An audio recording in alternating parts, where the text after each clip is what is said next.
1, ignition. What you know about this life? Just relax, baby, get high. Yeah, you're on your way to the best night ever. No top on it, no top, no top. Out with the stars. San Francisco, you and the visitors. Let's go. What is your call? Tails. Oh, yeah, fuck. It's fucking sick. It's heads, it's heads. Heads! Lombardi Trophy. It is heads.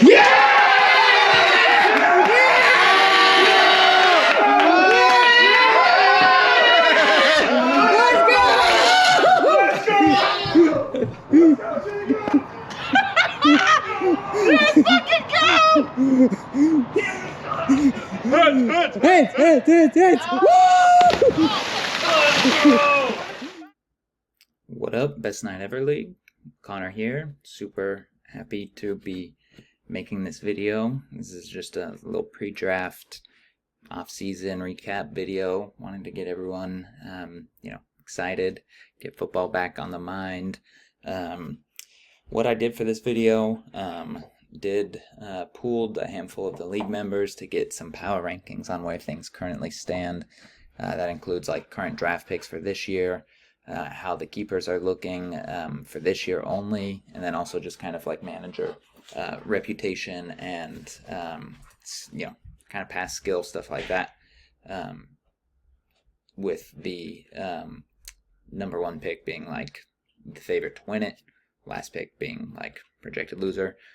Averaged out all the responses that I got from people, and then put this together. Also, I wanted to just do like a little off-season recap. I know there was a lot of changes, so I'll just breeze through some stuff about that, make sure everyone's caught up and ready to go. And then pictured here, it's the lake house. This is where the draft's going. Super excited that this is where Cam picked. Cam brought up this point when he announced it, but I thought it was a great point. This is where the Best Night Ever got its namesake. This was kind of the OG spot.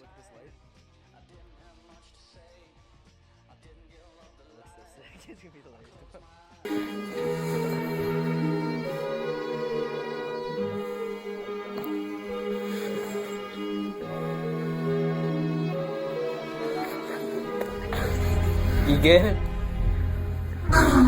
Oh my god! This is out of the world. Can't fucking. What the fuck? You just get stupid. Oh fuck.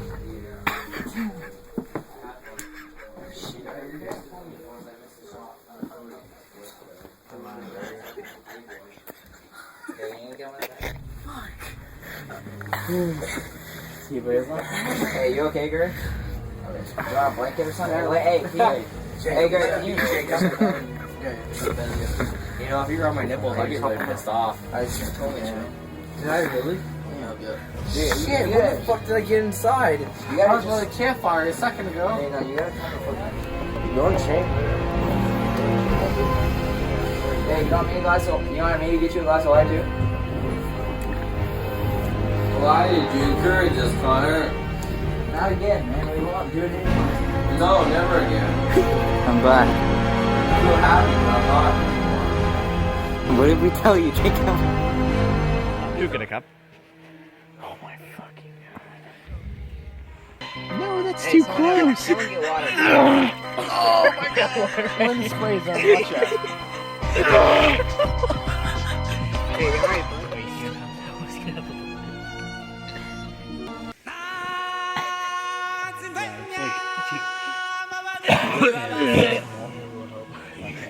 he has no legs right now. He's as good as a World War II veteran.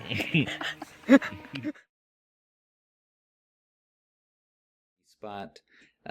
We've had a lot of changes this year with the league, and so I think it's awesome that we have kind of come full circle with this next version of the league, with expansion, all that stuff. I think it's going to be awesome for those of you that have not been here yet. I'm excited for you, and then just super excited for all of us to be together there. less than 2 weeks away now, so super hyped. But let's dive into these power rankings. Coming in at 5th, we had Thomas. The league consensus for him was 5th. The highest he got was number 2, which pretty high, but I can vibe with it. Lowest was 9, so huge variance, and I think that actually fits his team pretty well. You can see on the right side here, Justin Herbert, Anthony Richardson, Breece Hall. Solid trio, but definitely some risk with it. High upside quarterbacks. Anthony Richardson looked awesome as a rookie, but he was hurt a bunch, only played 4 games. Definitely a risk. I think health is a fair concern. And then you have Justin Herbert, who has got loads of potential, but the Chargers have completely demolished their offense. They have basically, I would say, the worst offensive skill group in the league, maybe up there with the Patriots. So I just honestly don't know what to make of his situation. Breece Hall is a stud. The Jets should be a lot better this year. I think he is going to really destroy. He also has an extra first from Michael, so I think he's in a pretty good spot to be able to kind of make up for some of the risk with his quarterbacks. Next, at number 6, Gregor. His highest score out of all the ones polled was 4, lowest of 8, so pretty securely in the middle there. His players: Brock Purdy, Travis Etienne, Bijan Robinson, A.J. Brown. He, of course, has the 4 keepers due to that trade with Bobby. As far as his team goes, Brock was a one-year wonder, one-hit wonder, so I think there's a little bit of risk baked in there, but he also has the best supporting cast. He's on the best team, has the best coach, so I think that is kind of a safety net, even if he's not a phenomenal quarterback. He's got 2 awesome running backs. I think Bijan could be the RB1 this year, and then he is missing a first, so that I think probably knocked him down some people's lists, but he's got the 4 keepers, so it's essentially kind of a wash in my mind. Next up, we have Andrew. So the reigning champ is at 7. This was kind of a surprise, honestly. His highest ranking was 4. His lowest was 8. Jared Goff, Trevor Lawrence, Christian McCaffrey. So CMC obviously is a one-man show. He's insane. Carried Andrew for the most part. He is getting kind of close to that age risk, and he has had injuries in the past, so I think that's kind of the concern, where if he were to get hurt, then that just absolutely tanks Andrew's team. He's got 2, I would say, top 10, but low-end top 10 quarterbacks. Jared Goff had a really good year, but I think he's had some bad years too. Trevor Lawrence, I think, should be really good, but for whatever reason, that offense just didn't click last year. He also is missing a third and doesn't have the best draft history, so I think that probably hurt him in some of these rankings. Next up is Jacob, league consensus to finish 4th. His highest was 1, lowest was 7, so pretty big range there. He obviously has Patrick Mahomes. That's probably the player with the least questions in the whole league, I would say. Just it's Patrick Mahomes. Justin Jefferson, what happens with him now that he doesn't have Kirk? What does that offense look like? Is J.J. McCarthy good? Is Sam Darnold it? I think that's just a big question. Amon-Ra St. Brown, he is a stud as well. Those are 2 awesome receivers in theory. Just kind of depends what happens with Justin Jefferson in that offense. He does have an extra third, so that's a nice little boost to draft capital as well. He's going to need to obviously look at running back pretty heavily early on in the draft. He'll also need a second quarterback. Next up is Zach. League consensus was 8. Highest was 7th, lowest was 8th, so he pretty much unanimously was kind of towards the back end of the league rankings. I like his team a pretty good amount. I think Kyler is going to be awesome this year, another year removed from the injury. Tua, I know opinions are pretty mixed on him, but he's got one of the best coaching staffs and one of the best offenses, probably the best receiver, so that helps. And then Jonathan Taylor, I think he has the potential to be the RB1. I have a soft spot for JT, but I truly think he is a stud, and he obviously had lingering ankle injuries last year, which hurt him, but if he's healthy, he's awesome. And then he is missing a third, but I think having 2 quarterbacks, and a top running back, that puts you in a really good spot when it comes time to how you approach the draft. Next up, we have Cam. He was the league consensus 3. Highest was 1, lowest was 5. So pretty much everyone agreed that he's a top 5 team in the league. He's got that Bengals stack: Joe Burrow, Jamar Chase, and then CJ Stroud in his second year. 2 top quarterbacks. I think quarterbacks are going to become even more valuable now, so the fact that he has 2 of those guys is just crazy. Bengals stack is elite, but Joe Burrow's had some injury issues, and that stack, that's kind of the downside of the stack, is if one piece of that gets hurt, then you kind of lose extra value on that. So I think that's always kind of a risk, but he's also just flush with picks. He has an extra 2nd, an extra 3rd, an extra 5th, and an extra 6th. It's crazy. He, I think, is going to be in a great spot to, obviously I'll have to hit running back pretty hard, but yeah, he's in a great spot. Number 9, league consensus, highest ranking was 9, lowest was 10. That's Oscar. Justin Fields, unfortunately, is not looking like a great expansion draft pick. I don't even think he's going to start for the Steelers. So essentially rolling with 2 keepers, which is pretty rough.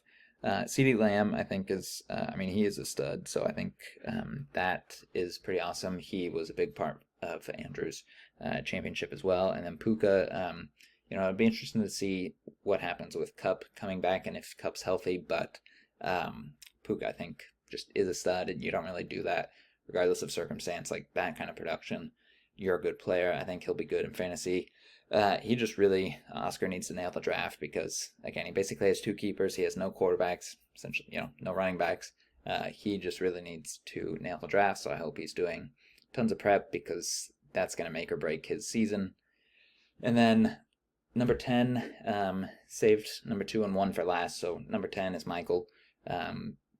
Highest was 9, lowest was 10. Basically, everyone but one person, himself, ranked him at 10. He ranked himself 9. I respect the confidence. Jordan Love, kind of similar to Brock Purdy, like a one-hit wonder. You've only seen 1 year of production of playing time, but he was really damn good. And so I think he's pretty legit. Clearly the Packers do too, but there is a little bit of risk when it's kind of a 1 year of context on a player. Jahmyr Gibbs, I think, he's a stud.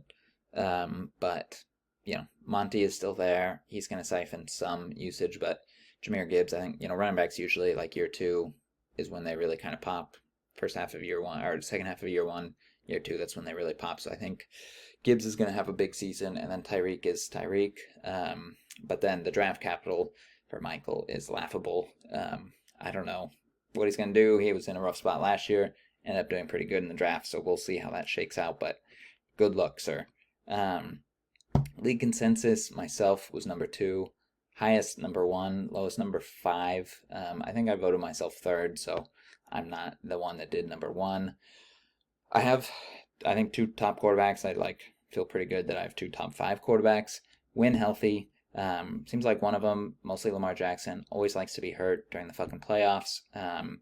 So if he could stop doing that, that would be great. But when healthy, I think these guys are just awesome. So I like to, I'm happy that I get a rock with them. Kyren, unfortunately, the Rams drafted Blake Corum high in the draft. I hated that, but I same as he was last year, where he was like RB2 or something crazy. I have an extra 3rd, so that'll be nice. I also have a couple extra 8th round picks, kind of fill out that depth. But yeah, overall, I like my team this year. Would have liked it better if the Rams didn't draft Blake Corum, though. And then this leads us to number 1, Bobby. He has been rocking with this quarterback stack of Josh Allen and Dak for a long time. 2 of the top quarterbacks for fantasy purposes. Josh Allen, obviously, like QB1 at this point. But the Bills stack is no more. Stephon Diggs is on Houston.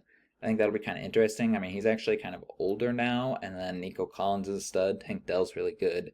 And Diggs kind of regressed last year, so it'll be kind of interesting to see how that kind of shakes out. And and yeah, just kind of how he does. Traditionally, veteran receivers that move to a new team don't like they don't really pop off. So that'll be interesting, but he does have that extra first with that trade with Gregor. So once again, he's in a really good spot. So that's it. This is the kind of total rankings here, so you can see everything in order. The new guys, people don't love their setup. Gregor, Zach, Oscar, all in the bottom half of the league. I think part of this is we don't have anything to kind of base it on as far as, past history. How are you guys at drafting? How are you managing a team? So that probably hurt you, but good luck, fellas. So as a reminder, we have conferences now. We got 10 teams in the league, so conferences are a thing. So this is kind of how it works out. Just like these were the league consensus rankings here, and then these are the conferences. So I think did a pretty good job of it being a pretty even field. The conferences again were decided by the sorting based off the last 3 years cumulative points for. And so I think that pretty holds true. So you can see I really like the way these conferences shook out. Again, I didn't handpick this. This was just alternating number 1 points for, number 2 points for, back and forth. But Bobby and Jacob, I think they have kind of a good rivalry just because they've obviously faced each other a bunch in the playoffs, including the championship. And they're two, historically, two of the more competitive teams in the league. So I think that's awesome. Andrew being the reigning champ in with kind of those heavyweights is good. And, there's 4 champs in conference number 2. So I think that's pretty exciting. It's a heavy conference for sure. And then on the other side, myself and Cam, obviously we have some history with him denying me the championship in that perfect season that I had. I still do not forgive him for that. But then Gregor, Zach, and Michael. Gregor's team, I think, is going to be feisty. I like it. I think Zach's team can be feisty as well. And Michael always seems to outperform what he should be able to do. So I don't know what to make of that. But yeah, I'm excited for how these conferences shook out. I think it's going to be really good. This is a reminder. We are in conferences now. Please reach out, form a group chat with your conference mates to agree on a name. We want to unveil names of the conferences on the draft weekend, so please communicate with your conference members.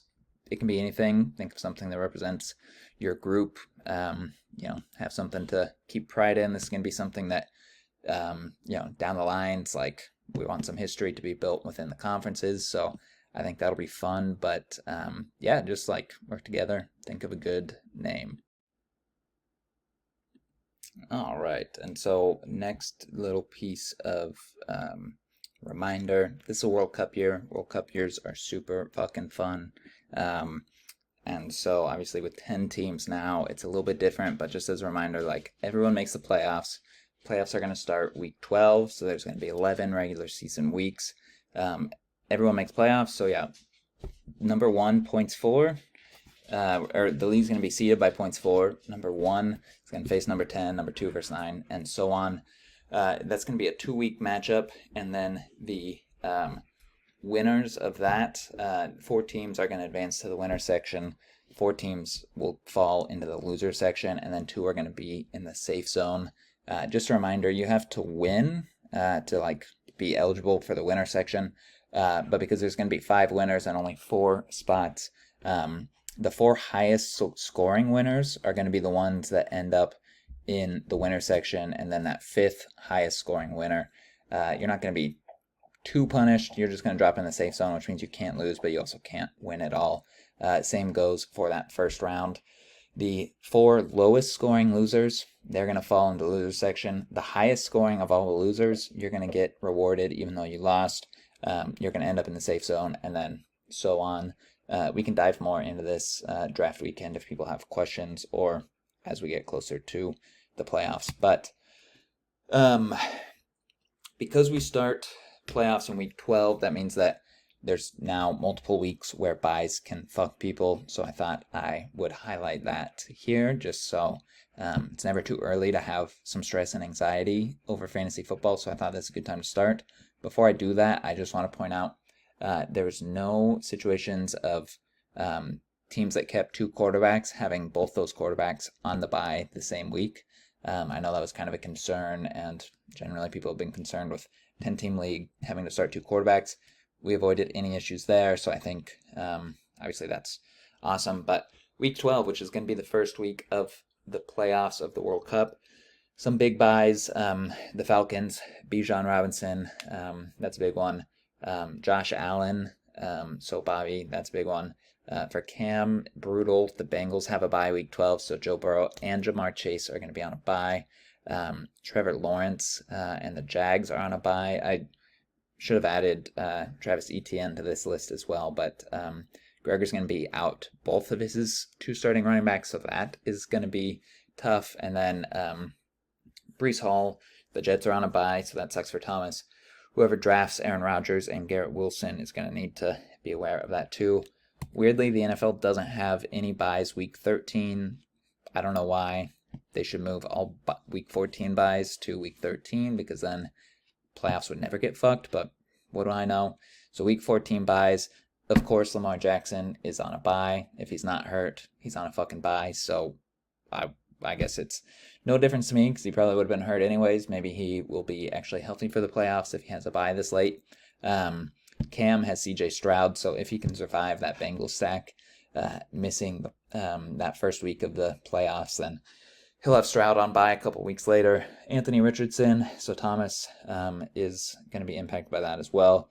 Jonathan Taylor will be on a bye, and then Stephon Diggs for Bobby. Some of the people that avoided major issues with this, Michael, lucky guy, I don't know how he does it, as well as Oscar. Neither of them have any of kind of their core guys on buys.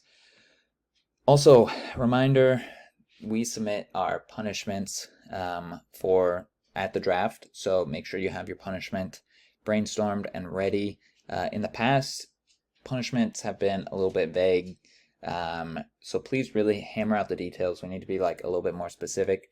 I had the same slide at our Super Bowl weekend, but I just wanted to kind of reiterate.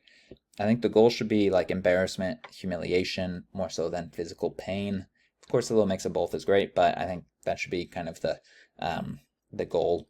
The greater the league participation, typically the more fun. I know shooting Andrew's photo shoot, that was one of the most funny things ever. Us being in Vegas, getting to watch him go on the sex doll date, fucking hilarious. So I think if the league can be involved, all the better. So I think ideally short-term punishments, punishments that last a long time, are kind of cruel, less likely to be enjoyed by the league. So I think if you're going to do kind of a longer-term one, maybe try and keep it to a month or something like that. Passive punishments are better than active punishments. This is kind of what I was talking about. Be time specific, so specify when your thing is supposed to happen, because there's kind of some ambiguity, and so it's just let's hammer out these details beforehand, so that there's not questions, and then hopefully there's less kind of debate about things down the line. Another point I just wanted to kind of bring up before the season kicks off is we now have 10 teams, which means the draft odds have changed. So this is how it's going to shake out. There's now going to be 30 classes, so 30 shots potentially. But yeah, this is how it's going to shake out. And yeah, that is all that I had. I am just super, super excited. It's been a long summer without football, so I am super hyped. The lake house is going to be awesome. Hopefully the weather's a little bit better that weekend than it is this weekend. I think it's 65 and rainy right now. But I'm sure it'll be a great time regardless. So everyone, I hope you have a good few weeks before we all get together. Have your punishments ready. Study up on the draft. And make sure your livers are well prepped for some heavy drinking. I'll see you boys soon.